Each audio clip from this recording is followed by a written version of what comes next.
Hola a todos, soy el arquitecto Carlos Bilbao de Bilbao y Bejarano Arquitectos. En estos momentos de cuarentena, todo esto que está pasando en el mundo, pues qué mejor que capacitarnos y aprovechar el tiempo que tenemos en la casa para aprender cosas, en el caso nuestro, sobre la construcción. Y como hacen la recomendación, nosotros pues, estamos convencidos de que la mejor manera de defendernos contra este virus es quedándonos en casa. Muy bien. En esta ocasión vamos a hablar sobre un tema muy interesante que es los procesos constructivos en una obra. Usualmente la construcción de edificaciones es el resultado de una serie de actividades, de unos procesos dentro de los cuales tiene que existir un orden, tiene que haber una logística, debe haber una organización para optimizar los recursos, porque de lo contrario yo no voy a saber qué es lo que voy a hacer ni qué es lo que voy a utilizar en mi proceso constructivo. Para eso es necesario, entre otras cosas, saber técnicas de construcción, saber las condiciones del lugar, saber interpretar los planos, que es algo muy importante, y saber la documentación que yo tengo para ejecutar mi proyecto. Sin embargo, pues se sabe que la complejidad de una obra pues varía según su tamaño y la tecnología que utilice en el proyecto. No es lo mismo hacer una casa de 1 o 2 pisos, hacer un edificio inteligente de 30, 40, 50 pisos. Aunque el objetivo de esta presentación no es ser específico, no es ir a cosas puntuales y a cosas especializadas, sino más bien es tener una idea clara de cómo es el proceso de una obra. Digamos que es una generalidad, son cosas básicas. Las actividades que voy a nombrar a continuación no es que tengan esa secuencia ni que necesariamente tengan que ser en ese estricto orden, sino que son las actividades que por lo general se desarrollan en una obra. Entonces, primero tenemos las actividades preliminares de obra, luego tenemos otra que se llama nivelación y trazo, tenemos una excavación y una compactación, una cimentación, que es la base de nuestra edificación, tenemos unos desagües, la estructura, que es lo que va a soportar todo nuestro edificio, los cerramientos, vamos a ver las instalaciones de la edificación, vamos a tener una cubierta y vamos a tener unos acabados. Vamos a comenzar por las obras preliminares. Dentro de las obras preliminares tenemos la preparación del terreno, que previo al inicio de la construcción yo debo realizar, entre otras cosas, limpieza del terreno, eliminando la maleza, retirando basuras, quitando escombros si los hubieren, arbustos, quitando toda la vegetación existente. Si tenemos un árbol y tenemos que trasplantarlo, hay entidades que se encargan de esos permisos, no va a ser que nos multen y empecemos ya a modificar nuestro presupuesto, ¿no? Y el dinero al final no nos alcance porque no planeamos que había que trasplantar un árbol. O sea, los árboles hay que consultar primero antes de podarlos, de cortarlos y si es necesario trasplantarlos, se trasplantan. Los costos de trasplante de árboles no son económicos, suelen ser costosos, perfectamente te pueden costar, si estamos hablando en pesos colombianos, 5, 7, 10, 12, 15, 20 millones de pesos. Entonces es bueno tener en cuenta este punto. También podemos encontrar tierra negra en el terreno, que si nosotros tenemos proyectados unos jardines, pues hombre, no la desechemos, sino organicémosla en un lugar, en el mismo lote, para que luego la podamos utilizar. Todos los escombros, la basura que nos salga de lo que encontremos ahí, de toda esta basura, pues hay que contratar una persona que nos dé garantía de que lo va a llevar a una escombrera. Hay mucha gente irresponsable y ahí cae tanto el cliente como la persona que lo hace, que se llevan en unas carretas y lo terminan botando en cualquier parte de la ciudad. Tenemos que evitar esas cosas. Debemos tener unas instalaciones provisionales, que también es de acuerdo al tipo de la obra que vamos a hacer. Entonces, se requieren ciertos espacios, ¿no? Como son bodegas para materiales, tenemos una oficina si se requiere, un laboratorio también dependiendo del proyecto, no todas las obras requieren un laboratorio, pero hay obras que sí, instalaciones provisionales de energía eléctrica, hidrosanitarias. Los espacios provisionales se deben hacer con materiales que sean fáciles de montar y desmontar. Hay gente que utiliza en algunas obras unos contenedores, entonces es fácil, lo llegan, lo ponen, lo adecúan y cuando termina la obra se lo llevan. Estas instalaciones provisionales se deben planear dónde colocarse. O sea, yo debo saber dónde pongo un campamento que va a estar durante toda mi obra, pero no me debe, digamos que, estorbar para mi obra. No puede ser que yo coloque un campamento, una bodega, una oficina en donde va a ir una torre de apartamentos y resulta que cuando va a hacer la torre tengo que desbaratarlo para volverlo a mover. Si no se puede, pues sí, habrá que hacer esto, pero en la medida en que yo lo planifique, lo debo colocar en una zona donde sea la última en la que yo voy a trabajar para poder hacer toda mi obra y no tener que estar moviendo el campamento en las oficinas. La bodega debe ser de acuerdo al tamaño de la obra, no puedo tener un campamento de 3x3 en una obra de 300 apartamentos. Entonces, todo tiene que ser relativo y tiene que ser coherente. Hay materiales que necesitan cierta protección, como es el cemento, que tiene unas normas y unos criterios para su almacenamiento a determinada altura, de determinada manera, el acero, la madera, entre otras cosas que se pueden dañar estando en la intemperie. Si tenemos una oficina que es un lugar donde es un lugar de trabajo y se hacen reuniones, pues si yo hago comités de obra con el residente, con el oficial, con el maestro, con el director de obra, pues debo tener un espacio que en donde la gente pueda sentarse y estar cómodos. Si es una obra pequeña y no lo requiero, pues busco un lugar donde reunirme con el maestro, con el arquitecto que yo tenga, pero todo esto hay que tener en cuenta el tamaño de la obra. El laboratorio si es necesario, si hay alguna obra que lo requiera por la dimensión, por la complejidad de la obra, lo tendré que hacer. Si no, no. Una instalación eléctrica provisional. Esto es una... después de que yo tenga la autorización para conectarme a los servicios públicos, que es la primera cosa que voy a hacer, pues si voy a usar energía, en algunas obras pequeñas lo que se hace es un tablero móvil que los trabajadores lo van llevando de un lado a otro y debe garantizarme que yo puedo conectar mis herramientas, un taladro, un demoledor, o si tengo que conectar un soldador, todo eso debo tener en cuenta la capacidad de energía que debe de tener ese tablero. Si es más grande, me tocará crear un centro en donde yo pueda conectar todo y utilizar extensiones, ¿no? Porque ya hay vibradores, hay sierras, hay una maquinaria mucho más grande. Entonces, debo tener muy en cuenta para no tener problemas de cortocircuitos cuando yo esté trabajando y me retrase en la obra. Si voy a hacer jornadas nocturnas, debo tener en cuenta que los trabajos deben tener iluminación tanto desde que comienza la obra e incluso en acabados. Por lo general los tiempos son muy cortos de las obras y voy a requerir horas extras y trabajar por la noche. Debo garantizar a los trabajadores que tengan buena iluminación. Igual las instalaciones hidrosanitarias, los trabajadores necesitan agua para hacerse antes de salir de la obra, para hacer sus necesidades. Entonces, si bien puedo usar, hacer algo fijo, digamos, instalar un sanitario, un lavamanos en la obra, o me toca alquilar una unidad básica sanitaria. Entonces, debo garantizar que puedo conectarme a una red de alcantarillado para vaciar, para sacar todos los residuos de donde voy a estar trabajando. Eso es fundamental tenerlo en la obra. Luego viene la nivelación y el trazo, que la nivelación, después de que yo ya tengo limpio mi terreno, ya he quitado todo, ya he descapotado, entonces tengo que pensar en los niveles del terreno, ¿no? Yo debo trazar mis niveles en el terreno donde voy a trabajar de acuerdo a los planos, porque todo debe estar en los planos.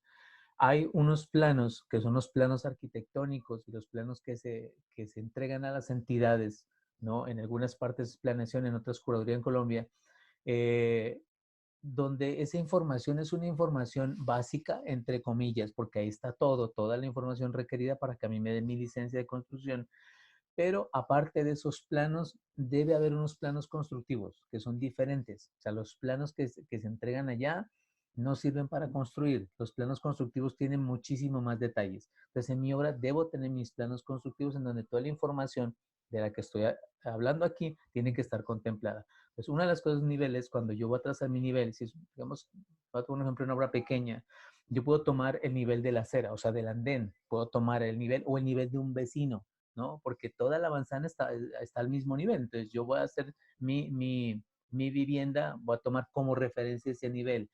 No significa que entonces si el del vecino está el primer piso en nivel, yo no puedo hacer un semisótano o no puedo quedar un poco más alto. Lo que estoy diciendo es que tomo como referencia ese nivel. Entonces, en este vamos a utilizar es unas reglas y unos elementos que nos van a ayudar a pasar esos niveles. Entonces, una de las maneras, cuando es un proyecto grande, se suele usar topografía, comisiones de topografía, pero si no son obras pequeñas, los trabajadores recurren a una nivelación con manguera, que en otro video explico muy detalladamente cómo se hace un nivel con manguera. Y lo que trazamos es una referencia. Marcamos un nivel que esté para comodidad para poder trabajar pues digamos que 1 metro por encima del nivel que tomamos como referencia. Y este punto es el que lo pasamos a toda la obra, lo marcamos en lugares donde no sé que no se van a mover, o sea, un muro que existe, no lo pongamos, eh, no sé, en un árbol que está creciendo, en una mata, estoy siendo exagerado, o en algo que se puede correr, que lo puede mover, que en un palito, no lo pongan porque eso va a desaparecer. Y estos niveles deben estar en lugares donde me van a servir de referencia durante toda la obra.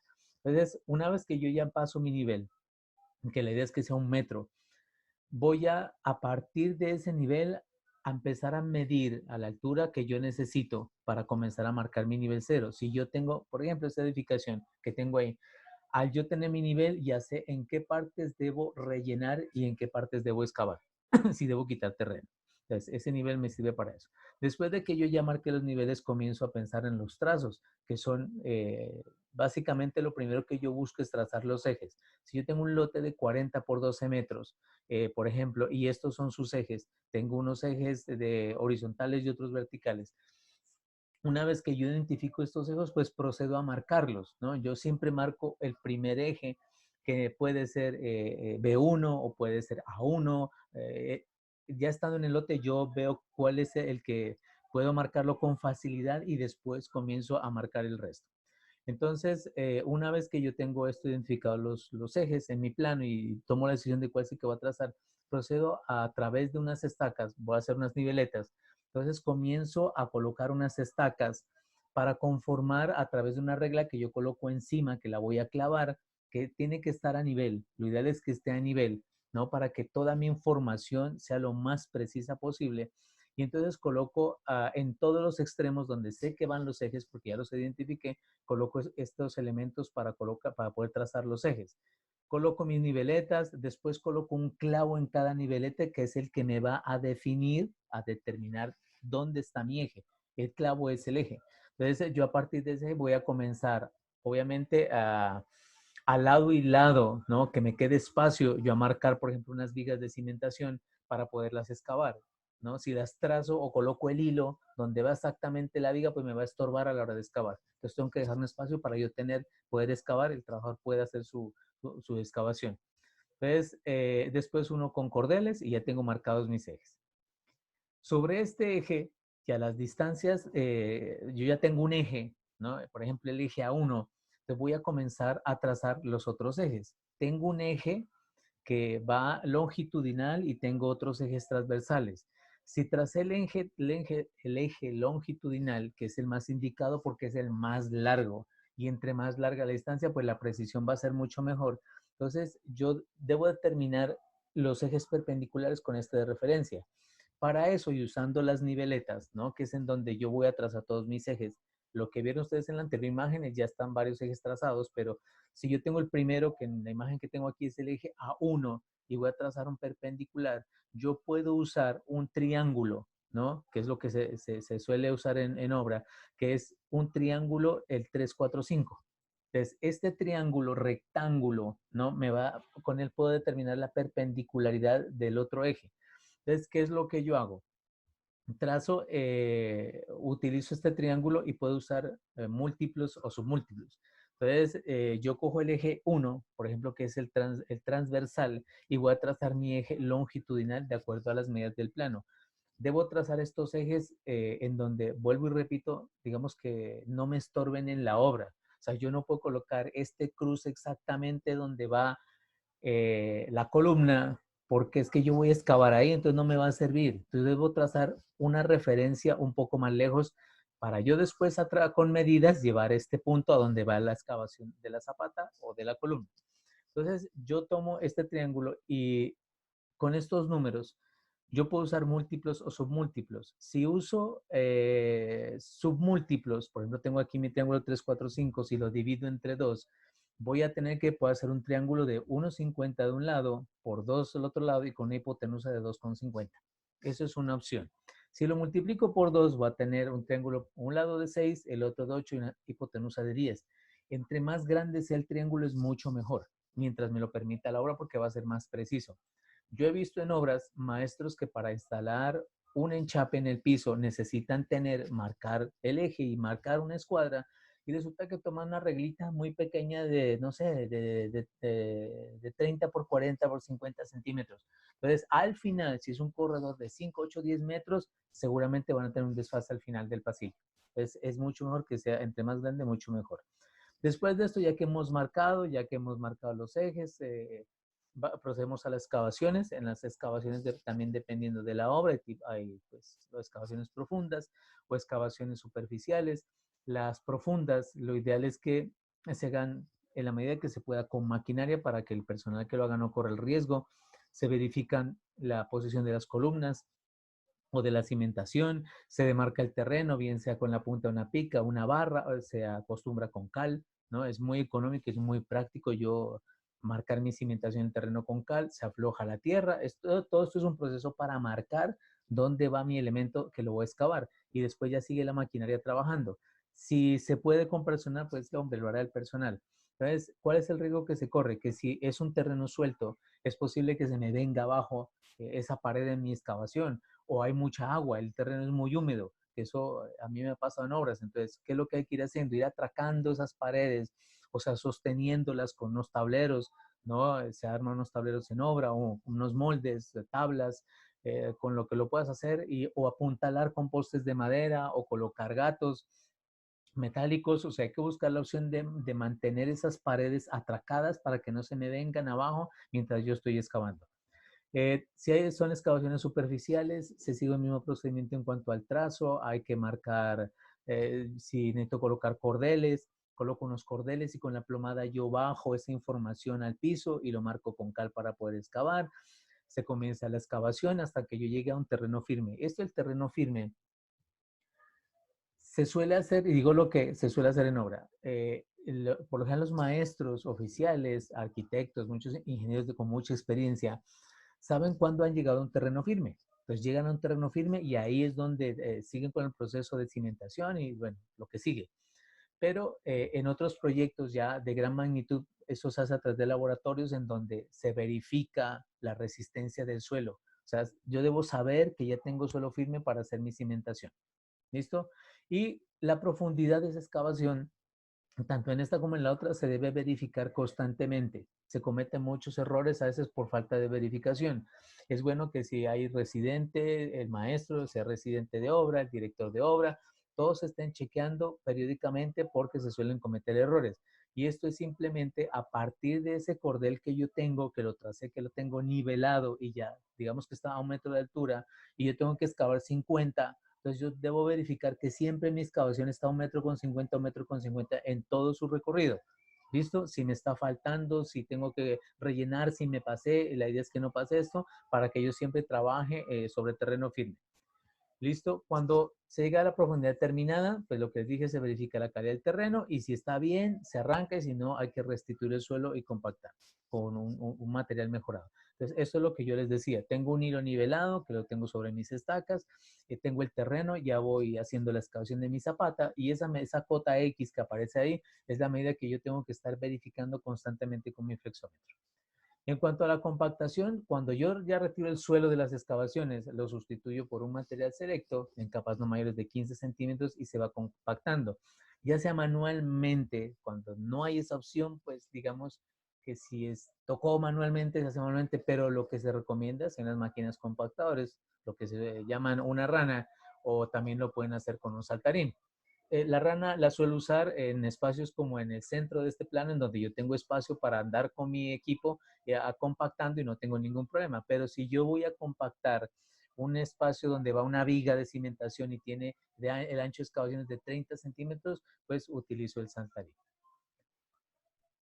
En cuanto al fejado, el fejado es la armaduría del refuerzo del elemento estructural. Del concreto armado, trabaja tensión, se refiere al acero. Esto puede ser prefabricado, se puede armar en sitio. Si es prefabricado, hay empresas que lo hacen, te envían el acero figurado de acuerdo al plano que tú le envíes y esto no puede tener cero error porque ellos lo fabrican a la medida que tú le envías. Si tú no lo armas en el sitio como está en el plano, pues te equivocaste. ¿Listo? Pero igual no se pueden cometer errores. En las obras se suelen usar unos bancos en donde utilizan unas grifas con el que se hacen los dobleces y no se pueden cometer errores porque una varilla doblada ya quedó doblada, no la puedes desdoblar y volver a doblar porque pierde la resistencia y su límite de influencia ya cambia, entonces no te va a servir. Así, el ojo, para el ojo o a la vista parece que sí, sí sirve, como la gente que usa acero de segunda, que lo suelen usar. Eso es un error, eso ya no sirve. ¿Listo? Entonces, esto tiene 4 etapas, que es el cortado, el doblado, el armado y el colocado. Cuanto al cortado, pues consiste en cortar el acero de acuerdo a las medidas que yo tengo en el plano, teniendo en cuenta el traslapo, o sea, los empalmes, los dobleces. Yo debo tener en cuenta si en el plano, cuando me dice que la varilla tiene 6 metros y tengo que doblar una pata de 25 centímetros, la varilla mide 6 metros y le quito los 25 o la varilla completa mide 6,25. Eso tengo que verificarlo en el plano. ¿Listo? Si tengo dudas, llamo al ingeniero civil, al calculista, para que me aclare esa situación. Lo puedo cortar con disco, con una cizalla, que es el elemento que está, ven ahí a la derecha, el azulito. Y el blejado consiste en doblar las piezas cortadas. Eso tiene unos ángulos, longitudes, todas las especificaciones, los detalles. Por eso es importantísimo que todos, incluido los clientes, sería excelente que sepan interpretar planos, para que todos hablen el mismo idioma en la obra. Se utilizan grifas, lo que para el doblado, un banco de trabajo, y eso tiene unas guías de varilla para determinar el ángulo de doblez. Se utiliza una varinera, bueno, es algo artesanal, pero así se usan las obras. En otras partes hay ya hay máquinas, ¿no?, en donde es más industrial el procedimiento, y otras veces gigantescas que fabrican el acero figurado y nos lo envían a la obra. El armado consiste en amarrar los estribos, que en el caso de las columnas son refuerzos horizontales. El refuerzo horizontal en la columna se llaman estribos, que son los que amarran esas 4, 6, 8, 10 varillas, las que vayan en sentido vertical. Entonces, la separación está específica en los planos, la longitud del estribo está también en los planos. Hay que tener en cuenta el traslapo, que el traslapo no es un capricho, hay una tabla en donde, dependiendo del calibre de las varillas, debemos hacer el traslapo. Todo esto ya viene en el plano estructural, porque para eso el calculista estudia un poco de años para darnos esa información. Por eso hay que hacerle caso a los profesionales que son los que elaboran estos diseños.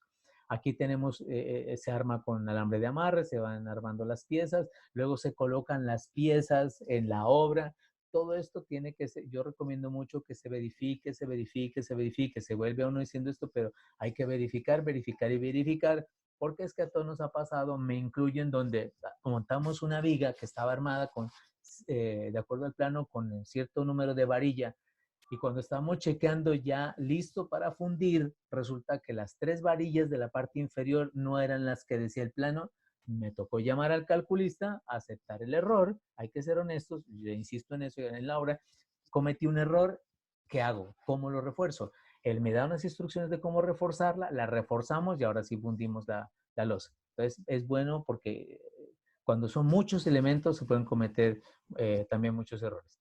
Estos se instalan los elementos. Siempre hay que tener en cuenta que hay que aislar el acero del piso donde se va a colocar. O sea, no, el acero no puede tocar el piso, siempre tiene que haber un aislamiento, ¿no? Un espacio que haya para que el concreto pueda entrar. Y ese espacio también viene especificado en los planos. Entonces, si yo voy a colocar, por ejemplo, la parrilla de una zapata, entonces debo dejar 2,5. Entonces coloco este elemento que aparece ahí, ese cuadrito, que es un dado en concreto.